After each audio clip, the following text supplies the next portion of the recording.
ધાર્મિક કાર્યો અને જગ્યા માટે શ્રદ્ધાળુઓ ઉદાર હાથે દાન આપતા હોય છે, તો કોઈ શ્રદ્ધાળુઓ તન અને મનથી સેવા કાર્ય કરે છે.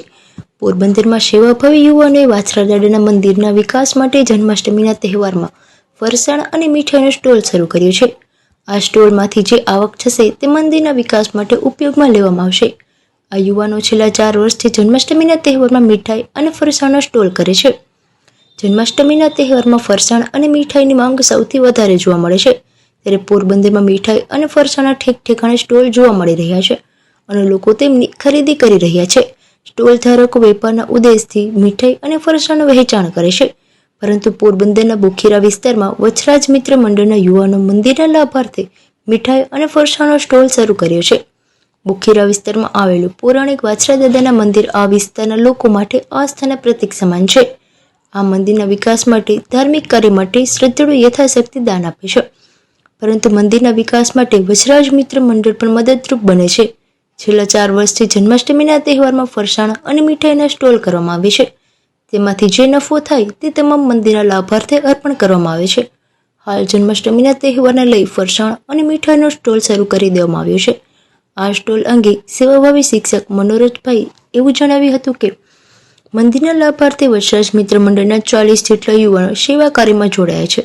યુવાનો દ્વારા અલગ અલગ પ્રકારના ફરસાણ જાતે જ તૈયાર કરવામાં આવ્યા છે અને મીઠાઈ ખાસ ઓર્ડર આપીને બનાવવામાં આવી છે. કુલ 10 થી 15,000 કિલો મીઠાઈ અને ફરસાણ તૈયાર કરવામાં આવે છે. તેમનું વહેંચાણ કરવામાં આવી રહ્યું છે. ફરસાણ અને મીઠાઈની સાથે અલગ અલગ પ્રકારની પૂરી પણ બનાવવામાં આવી છે.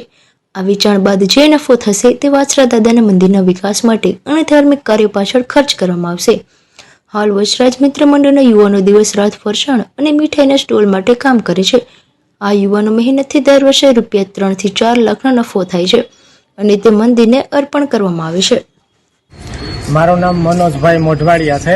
આ બોખીરા વિસ્તારમાં આવેલું વાછરા દાદાનું સૌથી પ્રાચીન મંદિર છે. અહીં છેલ્લા 4 વર્ષથી દર વર્ષે ફરસાણનું આયોજન કરવામાં આવે છે, જેનું નામ છે વચરાજ સ્વીટ એન્ડ નમકીન. આ મંદિરમાં જે ફરસાણનું આયોજન કરવામાં આવે છે તેમાં બધા બોખીરા વિસ્તારના મિત્ર મંડળો સાથે મળી અને કોઈ પણ જાતના સ્વાર્થ વગર ફરસાણ બનાવવામાં, સ્વીટ બનાવવામાં મહેનત કરે છે અને આ ફરસાણ વેચીને જે કોઈ પણ આમાં નફો થાય તે બધો નફો વાછરા દાદાના મંદિરના જીર્ણોદ્ધારમાં એના વિકાસના કામમાં વાપરવામાં આવે છે.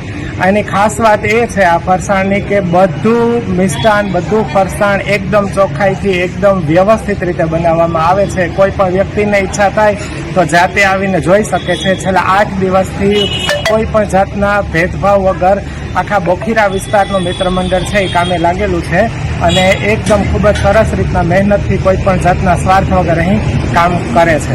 સાહેબ, ખાસ કરીને કેટલું મીઠાઈ ફરસાણ બનાવવામાં આવતું છે?